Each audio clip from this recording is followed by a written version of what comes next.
Le mercato s'accélère, les rumeurs s'enflamment et les coulisses se dévoilent. Salut tout le monde et bienvenue dans cette nouvelle revue de presse. On commence avec un gros coup du mercato du côté de Manchester City. Pep Guardiola l'avait annoncé, des renforts allaient arriver, surtout au poste jugé plus fragile. Et c'est désormais chose faite avec l'arrivée imminente de Tijani Reinders. Le milieu de terrain néerlandais, actuellement à l'AC Milan, va rejoindre les Sky Blues pour les 5 prochaines saisons. Selon les informations de The Athletic, le transfert est bouclé autour de 70 millions d'euros, dont 55 millions garantis et 15 millions de bonus. Ce recrutement tombe à pic, notamment après la blessure de Mateo Kovacic, récemment opéré du tendon d'Achille. L'international croate sera absent pour plusieurs mois, manquant notamment la Coupe du Monde des clubs. Avec un Rodri encore en gestion physique et sans vraie doublure au poste de sentinelle, City avait besoin d'un milieu polyvalent. Reinders coche toutes les cases pour renforcer l'entrejeu, aussi bien pour l'été à venir que pour la saison 2025-2026.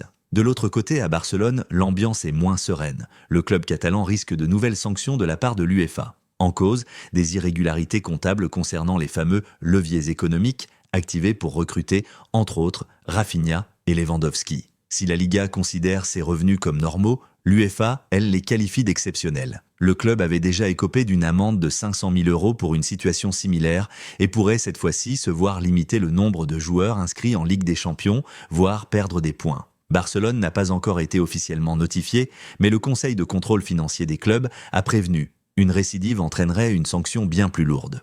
Et si Paul Pogba revenait en Ligue 1 ? Le milieu français, sans club depuis son départ de la Juventus en novembre dernier, est à nouveau éligible pour jouer depuis mars, après avoir purgé sa suspension pour dopage. Et selon plusieurs sources, il aurait été proposé à l'AS Monaco. Une option qui intrigue, car Pogba n'a plus foulé les terrains en match officiel depuis l'été 2023. Outre Monaco, des clubs d'Arabie Saoudite et de MLS garderaient aussi un œil attentif sur lui. La question est simple. Un club osera-t-il miser sur un joueur aussi talentueux que fragile ? Cet hiver, l'OM avait été brièvement évoqué, mais Pablo Longoria avait rapidement éteint la rumeur. Monaco sera-t-il plus audacieux ? Du côté de Barcelone, un autre joueur attire les convoitises, mais lui ne semble pas prêt à bouger, Gavi. Malgré un intérêt persistant du Paris Saint-Germain, le jeune milieu espagnol a été très clair dans une interview à Mundo Deportivo. Son avenir, il le voit en blaugrana. Pour lui, le Barça est plus qu'un club. C'est sa maison, son objectif, son rêve. Il a aussi tenu à saluer Luis Enrique, le sélectionneur qui lui a donné sa première cape internationale à seulement 17 ans,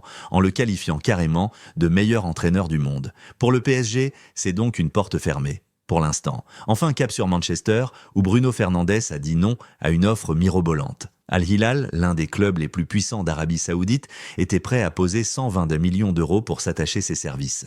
Une proposition plus que tentante, mais que le Portugais a refusé. Lors d'une conférence de presse, il a expliqué vouloir continuer à évoluer au plus haut niveau européen, participer aux grandes compétitions et prouver qu'il a encore beaucoup à offrir. Avec 19 buts et 19 passes décisives cette saison, Fernandes a été l'un des rares à briller dans une équipe de Manchester United en crise, qui a terminé 15e de Premier League et perdu la finale de la Ligue Europa contre Tottenham. Malgré cette saison catastrophique, le capitaine reste fidèle au club, prêt à relever les défis à venir. Alors, selon vous, Pogba doit-il tenter l'aventure monégasque ? Gavi fera-t-il vraiment toute sa carrière au Barça ? Et Bruno Fernandes a-t-il eu raison de dire non aux millions saoudiens ? Dites-le en commentaire, abonnez-vous pour ne rien rater des actus foot et on se retrouve très vite pour un nouveau décryptage.